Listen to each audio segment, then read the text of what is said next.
Olá, bem-vindo aqui ao nosso Brasil em Discussão. Hoje o nosso convidado é o líder do MST, o João Pedro Stedley. Aqui na nossa bancada de entrevistadores, nós convidamos aqui o economista Carlos Eduardo Stampniewski, o nosso companheiro jornalista Ricardo Couto, que é comentarista do Jornal da Record News, e o nosso companheiro também, o Elson Liper, que é editor de política do nosso portal R7.com. Stedley, muito obrigado pela participação conosco aqui, por esse debate amplo, franco e democrático que tem sido aqui o nosso Brasil em Discussão. Obrigado a vocês.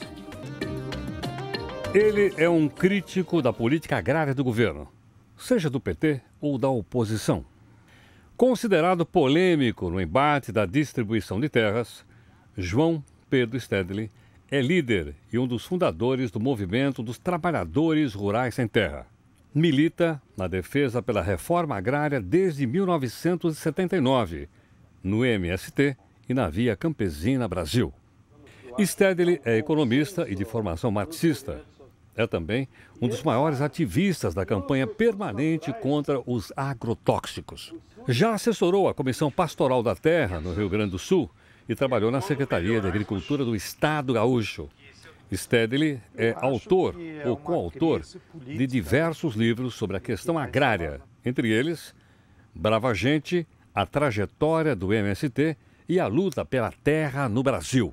Stedley, nós estamos aqui com nossas ferramentas todas abertas, né? O pessoal fazendo interatividade. Eu vou começar fazendo uma pergunta para você que foi mandada aqui pelo Felipe Glass.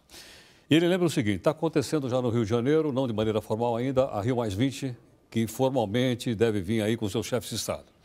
A discussão é o seguinte: é a tal da construção da chamada economia verde ou de um capitalismo verde. Então eu pergunto a você o seguinte, e aliás é a pergunta aqui do Felipe: qual é a avaliação que você faz dessa Rio+20? É possível reformar o capitalismo para que ele possa se desenvolver dentro de um sistema de sustentabilidade? A conferência Rio+20, que já está iniciando nas atividades paralelas, ela é um momento muito especial para pautar na sociedade esses temas. Toda a imprensa vai cobrir, virão muitos chefes de Estado. É um bom momento e é um bom tema, porque a humanidade vive uma crise econômica e vive uma crise ambiental. E essa crise ambiental, ao contrário do que os analistas, inclusive, previam, ela se agravou depois da crise financeira. Porque os capitalistas lá do primeiro mundo, tendo o seu capital na forma fictícia de dinheiro, quando eles viram a crise vir e que acabou derrotando, inclusive alguns bancos perderam todo o seu capital, muitos desses capitalistas correram para o hemisfério sul, para a África, para a América Latina, e se apoderaram dos recursos naturais e passaram a investir esse dinheiro em patrimônio físico, sobretudo de energia, petróleo, hidrelétrica, etanol e também de minérios, exploração de ferro, exploração de bauxita. E isso trouxe um agravamento dos problemas ambientais que nós já tínhamos. Bem, o que está acontecendo na Rio+20? Os governos vêm há 5, 6 anos preparando aqueles documentos que nem eles leem. Perdem horas e horas por acaso de uma vírgula. E depois que estão aprovados, ninguém cumpre. Então, por isso que nós temos dito da Via Campesina. A conferência oficial é um teatro da diplomacia mundial, onde todo mundo finge fazer alguma coisa e depois ninguém vai cumprir nada. Aliás, os acordos que foram importantes da Rio 92, até hoje não cumpriram. Mas então aonde está o benefício dessa conferência que está mobilizando tantas energias? Está no debate, que estimulou na sociedade. A própria imprensa, pelo menos esse mês de junho, vai ser pautada por esses temas. E nós esperamos, honestamente, que mais além do que esses documentos, que cá entre nós, não tem peso legal, depois ninguém vai aplicar, o que vai gerar é uma conscientização maior da sociedade. E, sobretudo, o que vocês estão fazendo aqui, não é por nada que você começou com essa pergunta. Lógico, claro. Então, pela televisão, pela internet, pelas páginas de jornal, de alguma forma, a população mundial vai estar atenta a esse tema. E esse processo de conscientização pode levar a uma pressão. Esse não é o processo democrático? O processo em que a sociedade pressiona os governos, pressiona as entidades internacionais para que as coisas possam mudar? Esse é o necessário e o desejável, mas ele não acontece durante a conferência. Durante a conferência é só a pauta. Esse processo de conscientização, na nossa opinião, virá depois da conferência. Quando então a população se dá conta dos problemas, passa a participar nos seus locais e aí começa a pressionar os governos dos seus países. Vocês não assinaram tal coisa? E por que não estão cumprindo? Então aí é que virá a pressão da sociedade para que haja mudança. O Brasil tem peso real, de fato, nessa discussão? Ele é fundamental nessa discussão? O Brasil tem um peso enorme. Talvez seja o país do mundo que tenha maior peso nesse debate. Por quê? Porque nós somos um país de dimensões continentais, porque nós somos o país de maior reserva da biodiversidade do mundo. Você pode ter uma ideia, e eu lamento que nem todos os livros de geografia coloquem isso. 10% da Amazônia tem mais biodiversidade do que todo o hemisfério norte junto. Então, a riqueza das 1001 variedades de formas de vida vegetal e animal e de bactérias estão na Amazônia. Então, nós somos os zeladores desse enorme patrimônio da riqueza mundial. E, portanto, nós temos a moral para discutir, mas temos a responsabilidade. Tem usado bem isso? Relativamente. Relativamente. Porque a nossa sociedade é muito contraditória. Então, eu acho que na sociedade brasileira, de 92 para cá, evoluiu muito na sua consciência da importância que tem você, como ser humano, conviver com os outros seres vivos, vegetais e animais, mas o poder econômico ainda não. Nós temos aqui a colar alguns agrupamentos de empresários que estão reunidos no Ethos, que estão reunidos na SOS Mata Atlântica, que é exemplar, porque tem alguns burgueses que têm consciência do meio ambiente, que eles também são seres vivos e que algum dia pode sofrer câncer, pode sofrer consequências, não é pelo que ele tem uma conta bancária que ele vai se livrar desses problemas. Então, eu felicito os empresários que estão na SOS Mata Atlântica, porque eles dão uma demonstração civilizatória, mas, infelizmente, a maioria do poder econômico do Brasil não tem essa consciência. A Vale é uma das maiores empresas predadoras do meio ambiente no Brasil. E fica quieta. O seu Ike Batista também se orgulha aí de ser o homem brasileiro mais rico. E é um dos mais predadores. Então ele não tem moral nenhuma. A riqueza dele vai para o inferno junto com os outros. Entenderam? Então, o que eu acho é que os ricos do Brasil não têm ainda a consciência da responsabilidade que eles teriam. E é por isso que nos falta um pouco de moral, né? Nessa balança, a sociedade brasileira, eu acho que está mais adiantada do que o governo. Olha aí o Código Florestal no que deu. E a sociedade está mais avançada, sobretudo, do que o poder econômico. João Pedro, vamos falar um pouco do Sem Terra. Teu nome, historicamente, né, sempre foi ligado ao movimento Sem Terra, que a gente estava conversando antes do programa, tem mais de 30 anos por aí, né? E eu queria que você fizesse uma comparação do MST de ontem e de hoje. A gente se conhece lá desde Encruzilhada Natalino, no Rio Grande do Sul, e se passaram 30 anos. O que mudou no movimento e nos seus objetivos nesse período? O MST, por ser um movimento social, ele naturalmente está em permanente mudança. Não? A gente muda até fisicamente, né? É natural e é da lógica do processo que o movimento só existe há 30 anos porque foi mudando. Senão ele tinha terminado lá no início, né? Se ele fica engessado numa só forma de atuar e de ver. Agora, ele nasceu num determinado contexto histórico. Ele nasceu fruto da crise do capitalismo industrial, lá na década de 80, que foi a chamada década perdida, que a economia entrou em crise, diminuiu o emprego na cidade, freou o êxodo rural. E ele nasceu no bojo das lutas políticas por democratização, contra a ditadura. Então, quando nós fazíamos uma ocupação de terra lá no início, como você acompanhou na Encruzilhada Natalino, nós estávamos automaticamente enfrentando também a ditadura. Não é por acaso que nós fizemos o primeiro grande acampamento com 700 famílias na Encruzilhada Natalina, onde eu me envolvi. E como é que foi a reação do governo? Deslocou o Coronel Curió, lá do norte, para vir aí resolver como se fosse um problema militar. Não? Bem, e daí por diante, tudo quanto é ocupação de terra era também uma luta contra a ditadura. E quando nós derrubamos a ditadura, ajudou a avançar a democratização da propriedade da terra. Bem, depois veio a década de 90. Qual foi a saída que as elites deram àquela crise? Foi o neoliberalismo. No início, o neoliberalismo, o que representou? Foi a entrada do capital estrangeiro e do grande capital internacional para tomar conta dos principais centros de acumulação de riqueza do Brasil. Energia elétrica, telefonia, até bancos eles compraram, né? No governo Fernando Henrique Cardoso. Então, eles se apoderaram dos centros mais produtivos da nossa riqueza.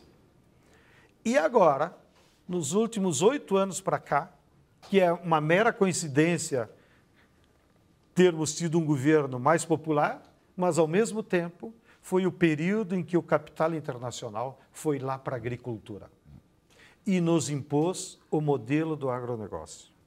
No modelo do capitalismo industrial, quando surgiu o MST, havia espaço para o campesinato, porque nós lutávamos pela terra.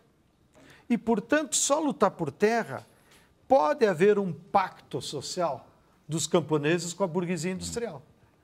Aliás, quase todas as reformas agrárias do mundo foram feitas pela burguesia industrial no poder, que distribuía a terra para os camponeses para que eles desenvolvessem o mercado interno. E foi um sucesso nos Estados Unidos, na Europa, no Japão. Agora, nesse novo modelo econômico, dominado por uma burguesia financeira e por grandes empresas transnacionais que controlam a produção agrícola, eles não precisam mais do campesinato. Então, eles jogaram na lata do lixo a ideia da reforma agrária. Eles dizem todos os dias nos jornais e na televisão. Quem é que jogou na lata do lixo? A burguesia. E o governo? A classe dominante. E o governo? O governo, ele é reflexo dessa correlação de força. Porque dentro do governo não é apenas você eleger o presidente. Não? Você pode ter pessoas progressistas como é o Lula, como é a Dilma. O problema é a correlação de forças que se estabelece na sociedade. E há, às vezes, um viés meio vesgo da própria esquerda de, ao analisar a correlação de forças, ficar só analisando o comportamento do governo. E eu sempre uso como um exemplo para vocês terem uma ideia o que é correlação de forças na sociedade brasileira. Se você somar hoje o orçamento que o Ministério da Agricultura usa, ainda que seja em benefício dos grandes proprietários, o Ministério do MDA, que é para os pequenos, mais a Embrapa e mais o INCRA, dá mais ou menos 8 bilhões de reais. Esse é o café no bule do governo. Bem, semana passada, o novo presidente da Bung, ex-ministro do Fernando Henrique, que a burguesia fica deslocando os seus quadros, né? O Pedro Parente, que passou lá pela RBS para salvar uma perninha da Globo. Bem, o Pedro Parente hoje é presidente da Bung, que é a maior empresa agrícola do mundo, que veio aqui no Brasil agora com mais força tomar conta do etanol. O Pedro Parente pediu uma audiência para Dilma, para dizer para Dilma, olha, presidente, a minha empresa vem aqui comunicar que nós confiamos tanto no Brasil, na economia brasileira, que nós vamos aplicar esse ano 5 bilhões de dólares na produção agrícola. Mais do que o governo vai gastar. Mais do que todo o governo. Então, nós que estamos assistindo pela televisão isso, nós combinamos entre nós o Sem Terra. A próxima audiência, nós vamos ter que pedir para o Pedro Parente. Porque ele tem mais poder econômico real nas influências da agricultura do que o governo. Mas isso é para falar mal do governo? Não, o governo é nosso amigo, nós votamos na Dilma. Não é disso que se trata. Isso que você está colocando, você veja, essa dotação, ela é inferior à dotação do Bolsa Família. O Bolsa Família deve consumir mais de 12 bilhões. Né? Então, você veja que, aparentemente, as prioridades estão um pouco invertidas. Mas eu queria pegar até uma deixa na sua colocação inicial da vinda do capital externo aqui para a América Latina, né? E da participação dentro do modelo de agronegócio. Nós tivemos, a semana retrasada, aprovado na Comissão da Agricultura da Câmara uma mudança na questão da propriedade do capital estrangeiro de terras aqui no Brasil.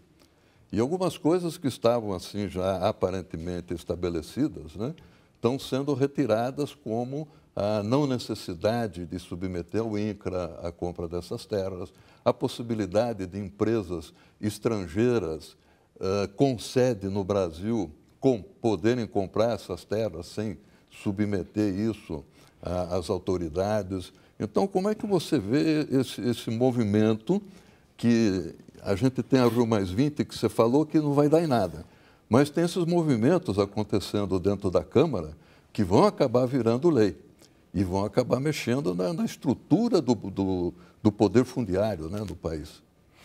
Eu acho que há um contexto maior que é o pano de fundo. Naquilo que eu já vinha comentando. Com a crise internacional, muitos capitalistas estão correndo para o Brasil e para a América Latina para transformar o capital fictício em patrimônio. E isso está provocando nas nossas economias, e em particular no Brasil, uma redivisão internacional da produção e do trabalho. Nós que já éramos uma economia industrial, estamos paulatinamente voltando a ser uma economia de exportação de matérias-primas, sem nenhum valor agregado. Que é isso que os capitalistas internacionais querem.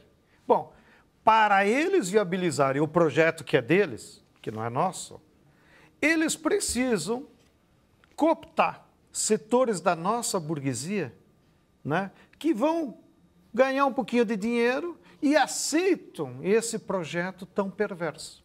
Então, colando com a tua pergunta, no auge da discussão do Código Florestal, a dona Cátia Abreu, que é a líder dessa burguesia subordinada aos interesses estrangeiros, foi por uma série de conferências em Washington com os líderes dos banqueiros e da burguesia industrial americana, dizer para eles o seguinte: vocês têm que nos ajudar a aprovar o relatório Aldo Rabelo. Olha o cenário.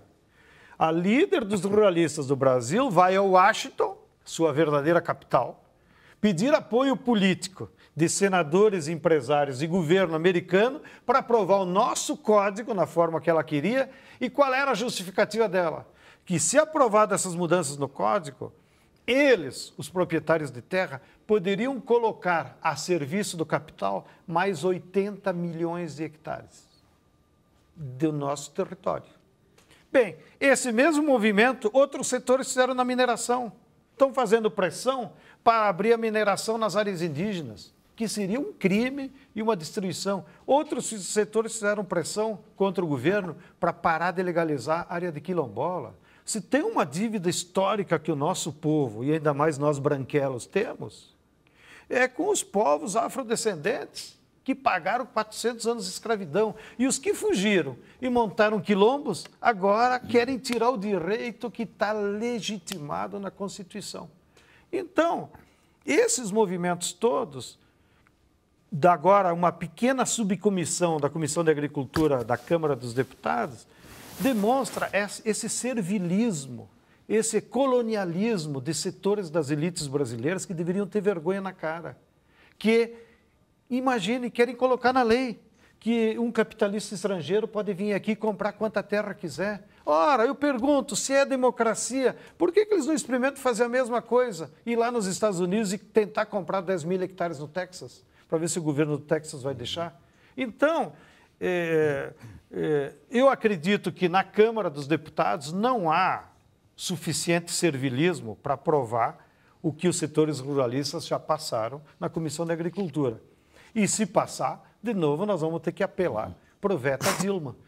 Agora, a palavra de ordem mais progressista desse país é tudo Veta Dilma, porque nós temos um Congresso tão ruim que pelo menos o povo tem que apelar para o presidencialismo para dizer, olha, o povo pelo menos votou em você para evitar que os mal maiores aconteçam nesse país. Mais perguntas aqui. Agora o pessoal quer que, especialmente o Felipe, queria que você fizesse alguns comentários a respeito da mídia de uma maneira geral, e ele cita aqui 2 pontos emblemáticos. Um seria o seguinte: pesquisa aqui. A mídia é a principal responsável por essa imagem marginalizada que parte da população tem sobre o MST e mais. Foi a mídia que inventou o mensalão ou realmente o mensalão existe? Vamos por partes, né? Como o Jack Stripador. Nós temos uma avaliação nos movimentos sociais, que não é restrito ao MST, de que a sociedade brasileira, ela tem graves problemas estruturais para poder ser uma sociedade mais democrática. Um deles é o latifúndio, concentração da propriedade da terra. O outro é a concentração da riqueza, cada vez mais concentrada. O outro é esse problema da dependência do capital estrangeiro. O outro é a falta de investimentos em tecnologia, que se pelo menos nós fizéssemos igual os chineses de copiar. E um dos graves problemas, que é uma barreira para nós sermos democráticos, é a democratização dos meios de comunicação. Todo mundo sabe que aqui há um oligopólio praticamente controlado dos meios de comunicação pelo poder econômico da Globo. E estou falando contra a Globo, eu falo em todo lugar, não precisa ser aqui na Record. Não é? Então, não é possível termos uma sociedade mais democrática se meia dúzia controlam o que o povo vai. E o que é impressionante é que nos últimos anos, com o neoliberalismo e com o poder econômico cada vez mais concentrado, a burguesia tem utilizado os meios de comunicação como a sua forma de reprodução ideológica. Porque no século XX, na época do capitalismo industrial, a burguesia usava como forma de reprodução da sua ideologia o sindicato, a igreja e a escola. Hoje em dia eles não dão bola para a escola, está aí uma porcaria, né? Não dão bola para sindicato e não dão bola para as igrejas. Por quê? Porque a burguesia reproduz a sua modo de ver o mundo pela televisão. E eles têm um controle concreto. Então, mas o advento das redes sociais não quebrou esse oligopólio? Quebrou entre qualquer pessoa pode ter aqui o seu site, como o pessoal faz aqui no R7? Quebrou numa camada da população, da juventude. Agora, aquele trabalhador que chega em casa cansado e só assiste a novela e o Jornal Nacional, como é que fica? Então, a grande massa da população, aqueles que fazem a opinião pela televisão, esses continuam influenciados. Lembra-se que no Brasil nós temos ainda 14 milhões de trabalhadores analfabetos. Não é que não tem internet, analfabeto, não sabe ler e escrever. Não? 67% dos eleitores não têm o segundo grau. Entenderam? Então, a internet atinge a população jovem, que daqui a alguns anos certamente vai ajudar a democratizar. Mas nesse momento, nessa realidade, o que sair na televisão vira verdade. Então, o que as burguesias fizeram?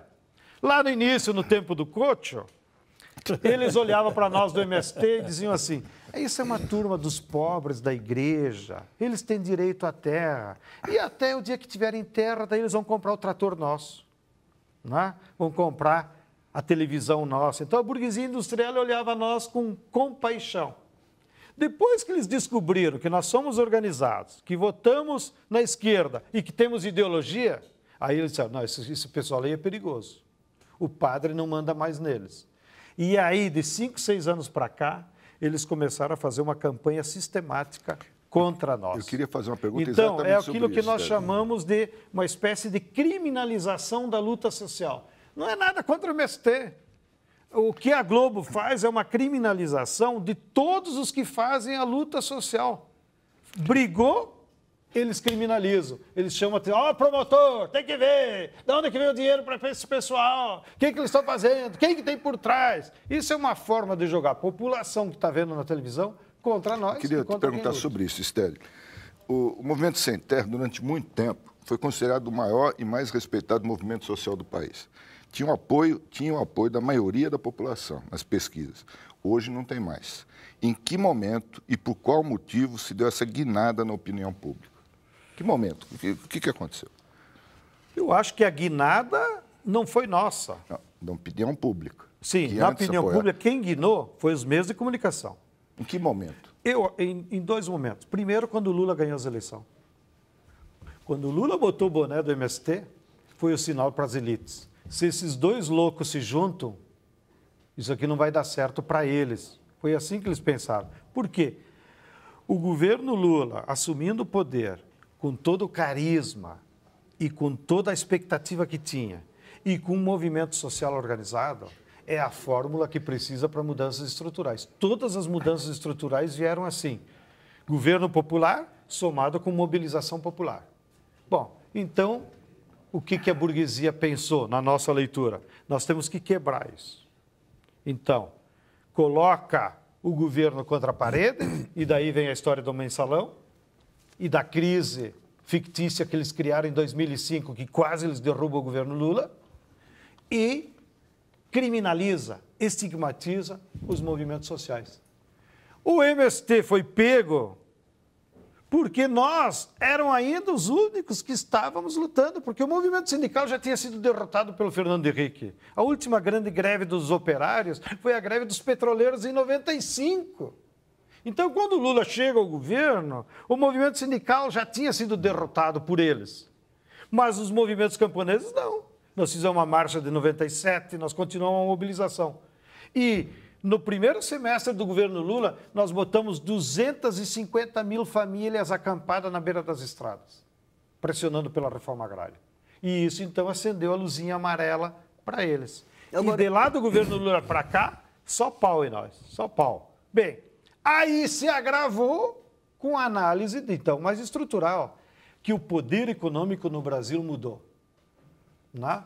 Agora, quem manda na agricultura brasileira não é mais nem o latifundiário brasileiro. Agora é a Bunge, é a Cargill. A própria UDR foi destruída. A UDR, que vocês já ouviram falar de UDR? Sumiu. Sumiu. Por quê? Porque a UDR era a expressão daquele latifúndio atrasado. Do Ronaldo Caiado. Do Ronaldo Caiado, de tal, que também foi destruído pelo capital estrangeiro. Eles compraram as terras deles. Agora... O maior exemplo, eles compraram as terras deles. O maior exemplo, olha a Unica aqui em São Paulo. A Unica o que era? União das Usinas de Açúcar de Cana, né? Aqui de São Paulo. Quem é que controlava a Unica? Era o sindicato deles. Era por família até, né? Dos grandes usineiros de São Paulo. Né?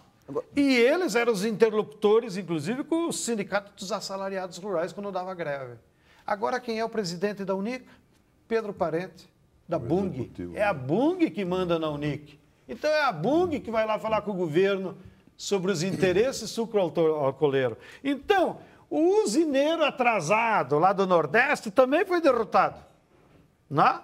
Então não adianta mais nós reivindicar agora, governo, desapropria a fazenda lá dos Junqueira, que eles têm trabalho escravo na cana-de-açúcar no interior de Pernambuco. Não. Agora, se nós entrar numa fazenda de cana aqui em São Paulo, nós vamos de cara com a Cargill, com a Shell, com a Bunge.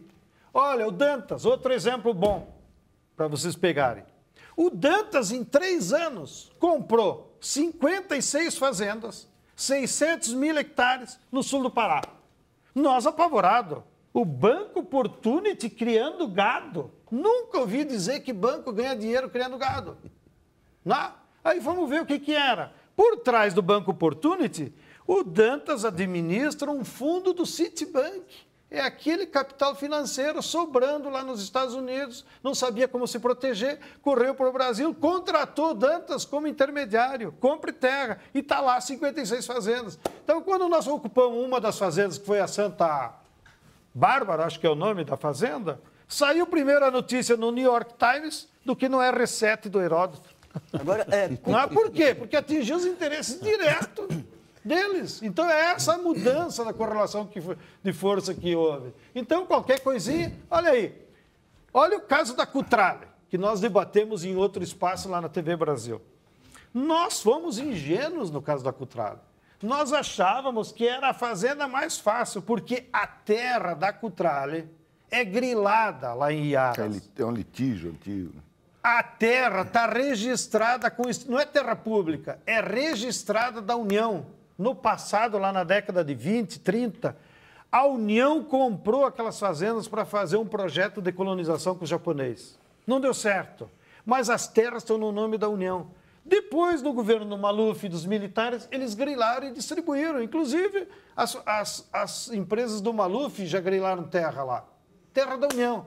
Então, um belo dia, nós vimos no Diário Oficial, INCRA pede reintegração de posse de tal fazenda ocupada pela Cutrale. Olha a origem.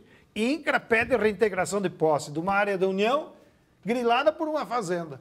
Entramos, o que aconteceu? Aí que mostraram imagens, A depredação. Cutrale é sócia da Coca-Cola. A Coca-Cola é uma das maiores anunciantes da Globo. Vocês imaginem quantos telefonemas demorou?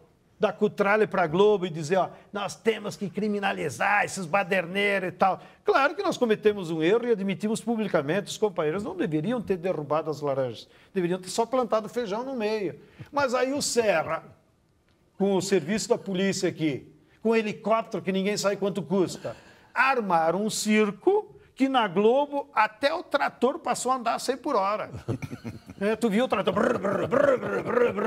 Né, para criar aquela imagem. Eu não podia ir para a rua porque os molequinhos diziam, lá vai o comedor de laranja. E nunca tive em Iaras.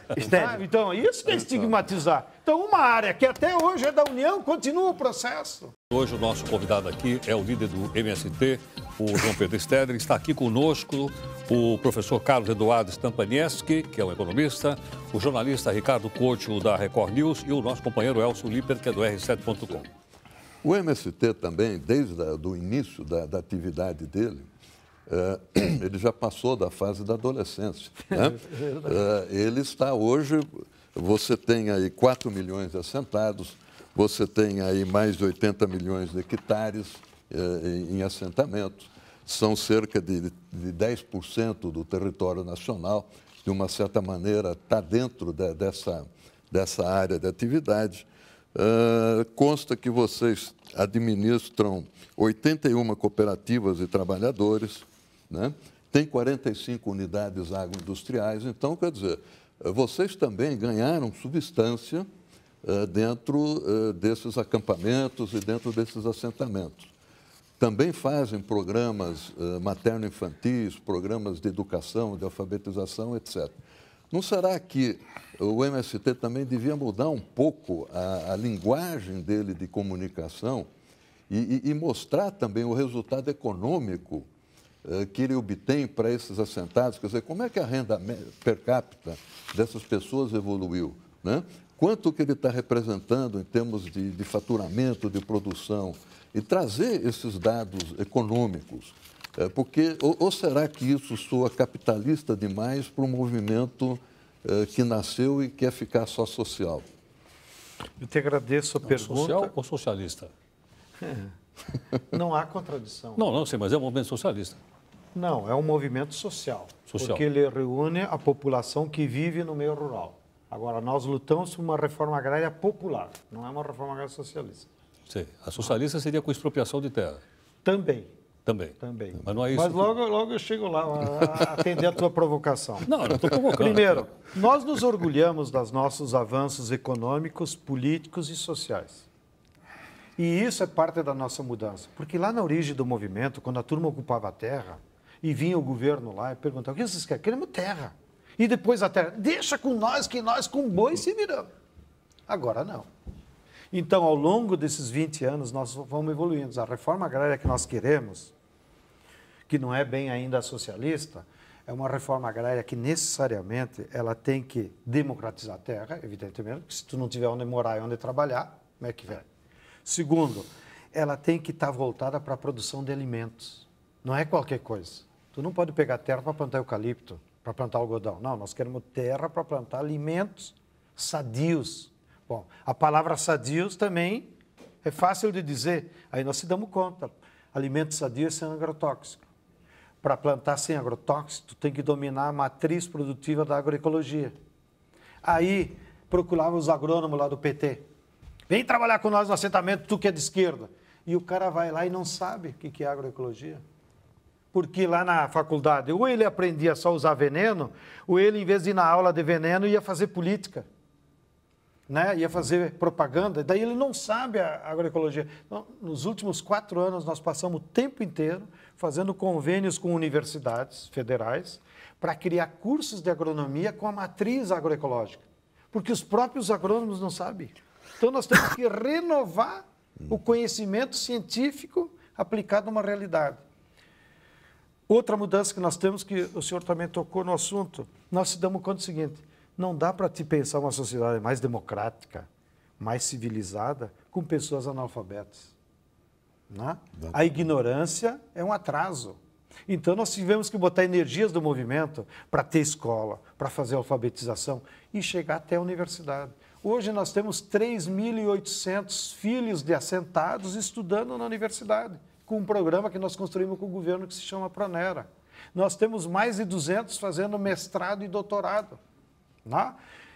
O último curso que nós conseguimos, que, por sinal, na inauguração foi o Eros Grau, foi um curso especial de Direito na Universidade de Goiás. Aí o editorial do Estadão, no outro dia da aula do Eros, olha, o ministro do Supremo vai dar uma aula para jovens sem terra de Direito e a reação da elite no editorial do Estadão. Só faltava essa. Sem terra agora querer ser advogado. Sem terra é para usar enxada, assim eles disseram.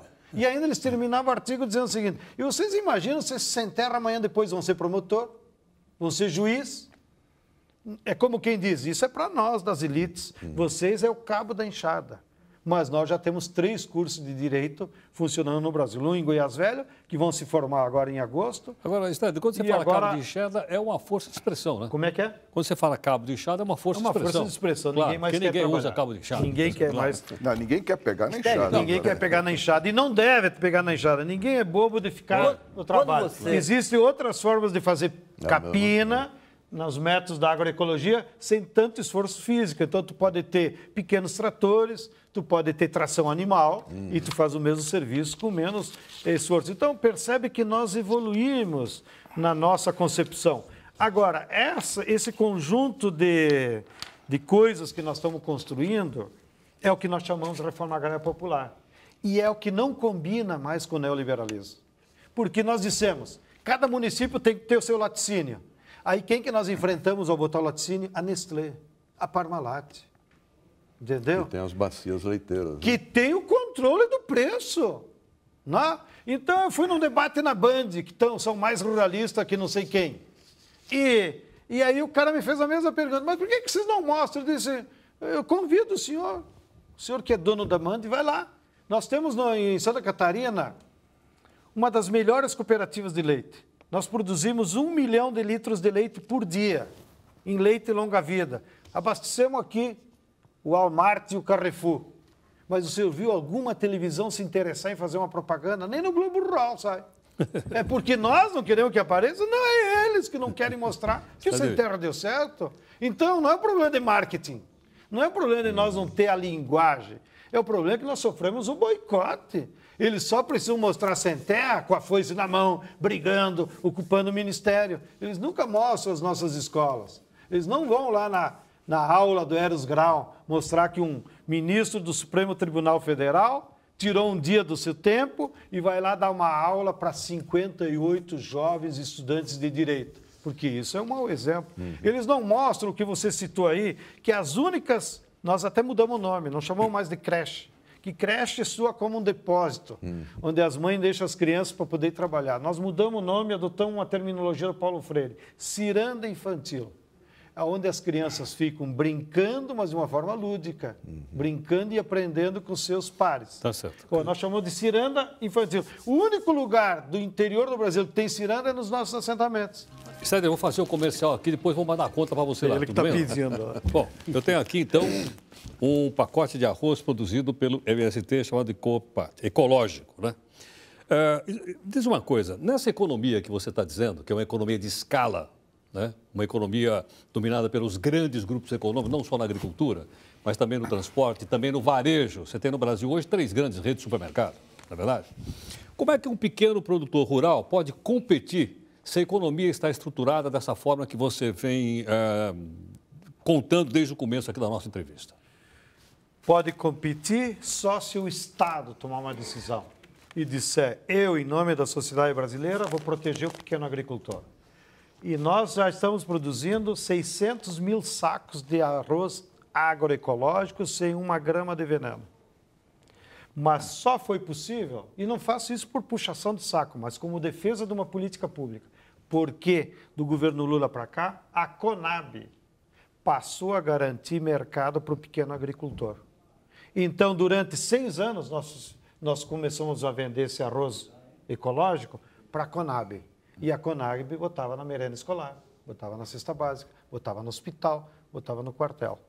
Então, aqui tem 2 lições. A primeira, é possível produzir arroz em escala para toda a população brasileira sem usar veneno. Porque todo mundo come arroz. Só que ninguém diz que lá dentro do grãozinho de arroz que está aí no mercado tem veneno, que depois vai virar câncer. Agora, esse arroz aqui é competitivo com aquele que tem uma semente registrada, patenteada? É competitivo e é inclusive mais barato, porque você não precisa pagar o veneno para Bayer, para BASF, não precisa usar tanto trator. Enquanto eles têm que passar 4 ou 5 vezes o trator na lavoura, nós só passamos uma vez. Esse arroz aí da Copac, dos companheiros lá de TAPES, inclusive nós utilizamos o sistema de peixe, piscicultura, junto com a água que vai irrigar o arroz, vem os alivinos de peixe. Ele é competitivo no preço? Ele é competitivo. Né? E agora como estamos com 600 mil sacos de arroz por safra, agora esse ano, nós fizemos um contrato com o Pão de Açúcar, para botar lá nas gôndolas. Mas esse, inclusive, não é o principal objetivo, porque o que nós tememos? Que o Pão de Açúcar vai fazer, que já faz com outros orgânicos.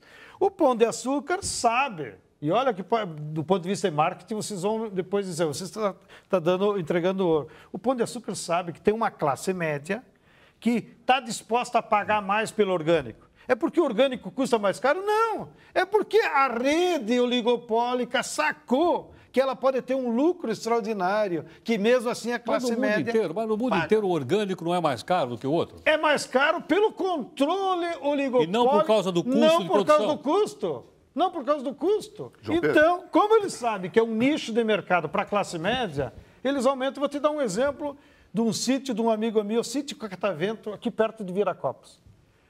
A minha companheira, de vez em quando, compra o tomate lá no Pão de Açúcar orgânico, paga R$14.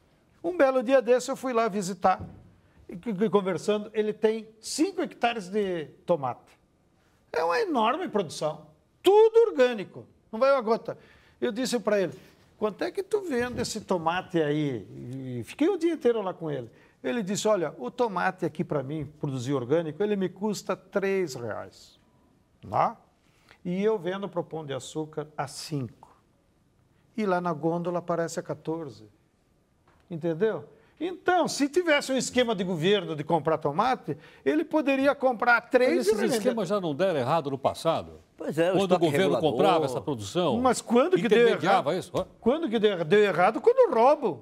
Mas se tem fiscalização, se tem controle da sociedade, e esse sistema da Conab, toda a sociedade participa. A Conab compra do pequeno agricultor, entrega lá para um hospital e depois é um fiscal lá, da Advocacia Geral da União, de não sei o quê, foi entregue o arroz aqui, a que preço, me mostra a nota. Então isso tem esquema de fiscalização. Né? Então, claro, nós temos que montar esquemas que não permitam que os pequenos e grandes corruptos, né, atuem. Mas eu volto a chamar a atenção. Produzir de forma orgânica não é mais caro do que a maneira com agrotóxico. O problema é que você matou a charada na pergunta. O problema é que o controle da distribuição é oligopolizada. E como os grandes supermercados perceberam que é um nicho de mercado, eles aumentam o preço. Sted, antes de vir para cá, eu perguntei para minha mulher, falei que eu vim aqui, né, fazer entrevista com você. Vai ter alguma pergunta para fazer para o Sted, né? Sem terra e tal. E a pergunta dela é mais ou menos assim. Uma das críticas que se faz, um dos problemas enfrentados pela reforma agrária é a venda de terras pelos assentados. Se ouve muito falar, essa é a crítica que eu mais ouço por aí. Não, dão terra para eles, eles vendem a terra e tal. O que o MST faz ou poderia fazer para evitar esses desvios de gente que recebe terra, vende e entra na fila de novo para receber outra? Muito boa pergunta. Primeiro, ninguém entra na fila de novo, porque o INCRA tem um controle... Você vê que as perguntas boas dele é a mulher dele que passa. É, eu percebi. A próxima é da filha. É da filha. Primeiro, é impossível tu entrar na fila de novo e alimentar o oportunismo, porque o INCRA, e hoje com a internet, com o sistema informatizado, é tudo cadastrado, e o INCRA tem um controle absoluto a nível nacional. Tu não pode ocupar aqui e depois ir para o Maranhão, que aparece lá o teu nome, não tem como tu entrar. Agora, houve casos de venda ou de desistência? Houve. Qual é a média? No Brasil é 8%. 8%. Aumenta um pouco na Amazônia, chega a 20%, 30% na Rondônia, no Pará. Por quê? Porque lá não é reforma agrária. Lá na Amazônia é projetos de colonização. Aí está a floresta virgem, o tal do INCRA pega um bando de pobre do Maranhão e bota lá no meio do mato. Não tem estrada, não tem escola, 3 malária por ano. Na segunda malária o cara vai embora. Ou seja, é inviável. Não tem sociabilidade humana. Então o cara vai embora. Nós iríamos embora. Então não condeno os companheiros que desistiram, porque é impossível. Só ficaram os teimosos lá mesmo, nesses projetos de colonização. Então isso aumenta. Tu pega as estatísticas da região norte, a desistência é 20%, 30%. Mas aqui em São Paulo e no Sudeste, não só o índice de desistência é ridículo, como aumenta a população, que é uma das coisas que nós estamos negociando com o INCRA agora. Por quê? Porque eu conquistei terra. Aí eu tenho um irmão, eu tenho meu pai que era operário e se aposentou, por que ele não pode vir morar comigo? Então, no Sudeste tem até esse fenômeno.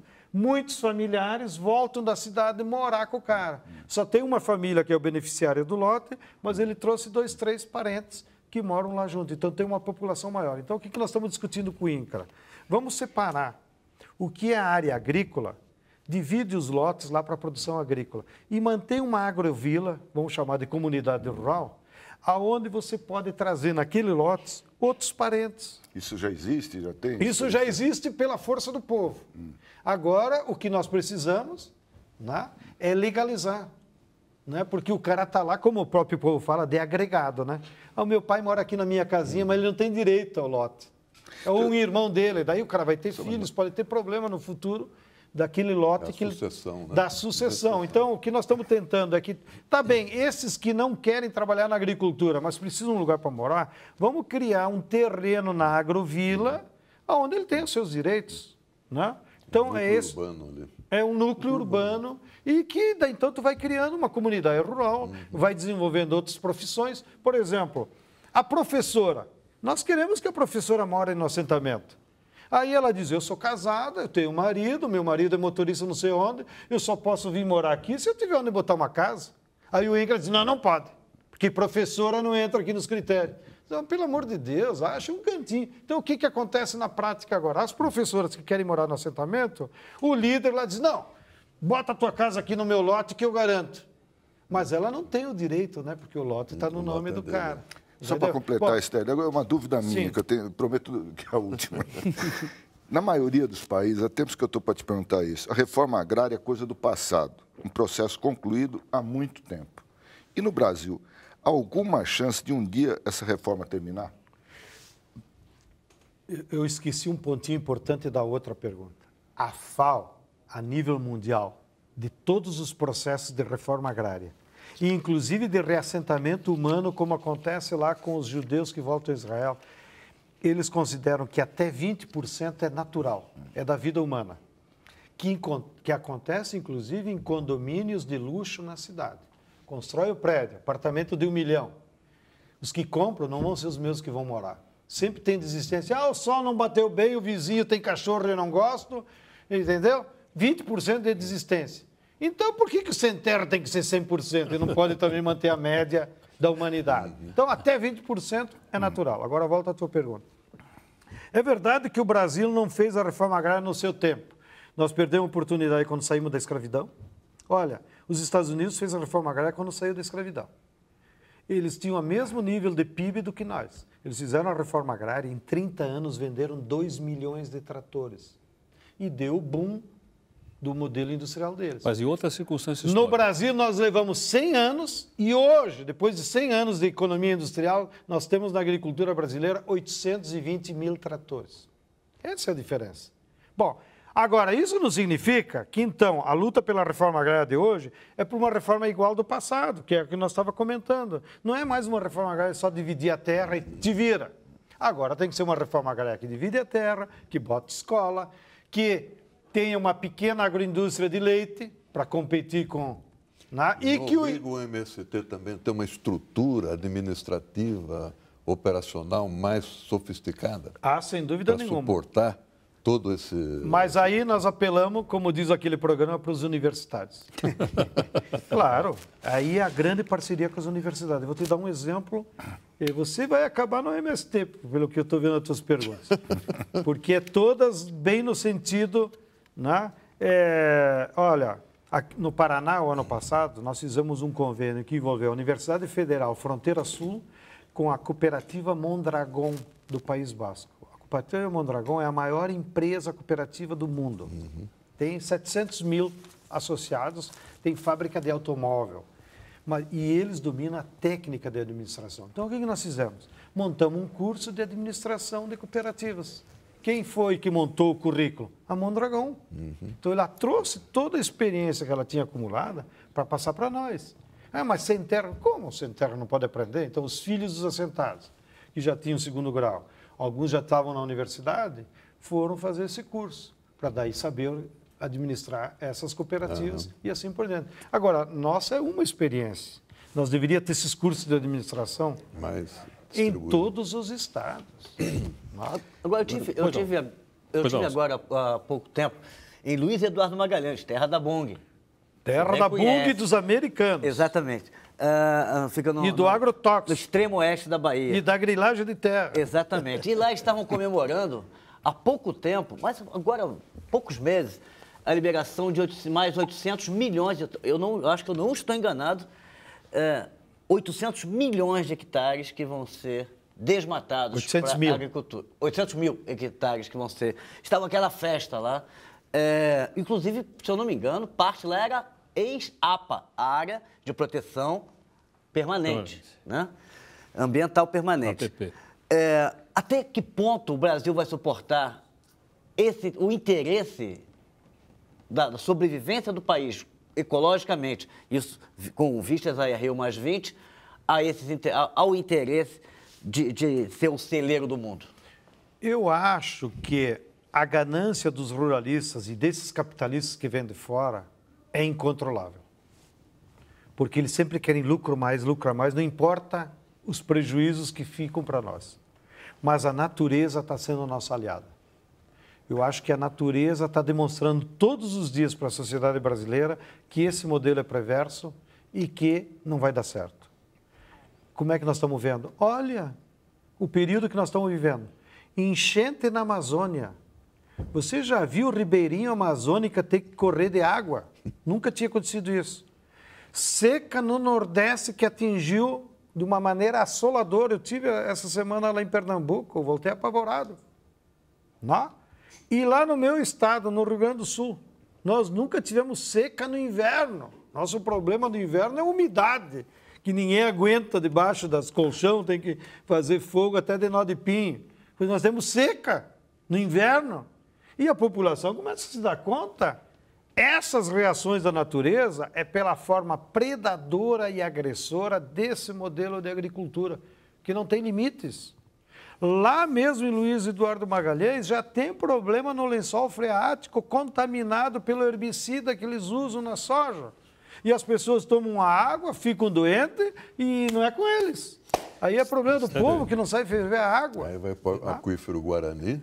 Aí vai para entra o Brasil e pega para todo mundo. A água do subsolo de Ribeirão Preto já está contaminada. Pergunta lá para a prefeitura, porque o herbicida da cana já desceu.